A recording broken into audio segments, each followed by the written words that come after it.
All right, so while that finishes drying, what we're going to do is we're going to start using our clay extruder first to make our Chinese frog closures, which are a traditional knotwork used on traditional Chinese clothing, as well as to extrude what will be the gold lines around the bottom of the cake.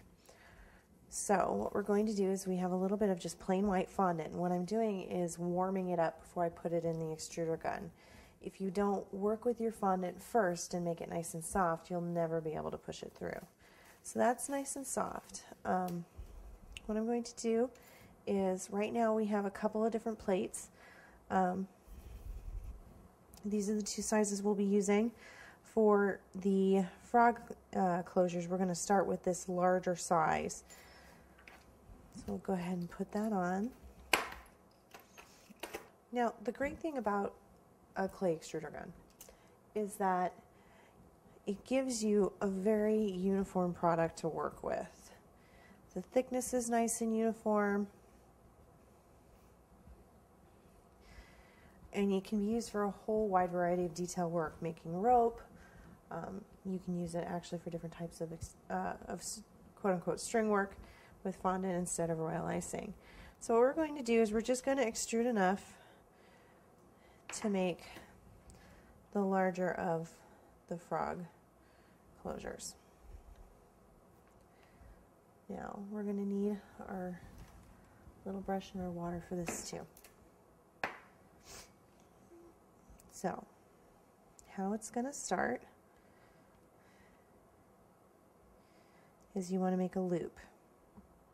Now if you just go online, you can find pictures of these, and looking at a picture is very, very helpful. So you're just going to make a little loop and use your water to attach it, just like that.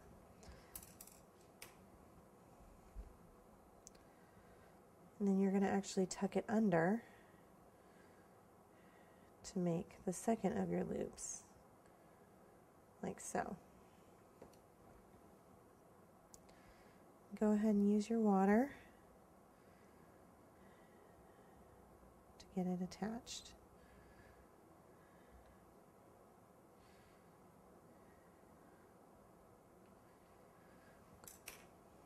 And then your final loop comes over the top like that.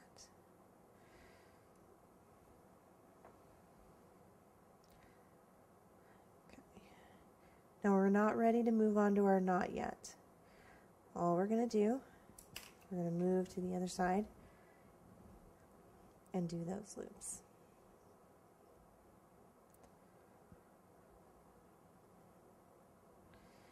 This time though, you're going to start at the bottom. Make sure you leave a decent amount, maybe about 1/2 inch, for your knot in the middle. You don't want it too far apart because you want it to look connected, but you don't want it too close together because you don't want it squished either.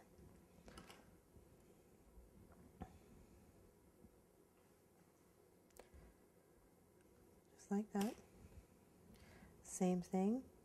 I'm going to tuck it underneath.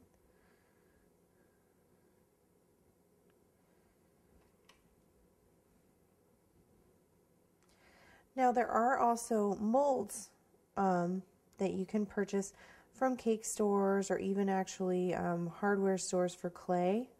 I prefer to do it this way just because then you can really control your size as far as like what works best for the cake you're putting it on.